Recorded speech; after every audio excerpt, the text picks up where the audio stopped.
அண்ணா வணக்கம். எந்த ஊருண்ணா நீங்கள்? மல்லூர் ஏரியாண்ணா. அப்படியா? உங்கள் பேர்?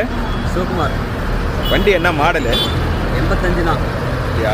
சரி ரைட்டு. ஒரே ஓனரா? இல்லைண்ணா 3 வாரம். சரி. மெக்கானிக் யாருங்க? மெக்கானிக் காமராஜ்ண்ணா. நம்ம காமராஜ். ரைட்டு. சரி, வண்டி அப்படியே ஸ்டார்ட் பண்ணுங்கள்.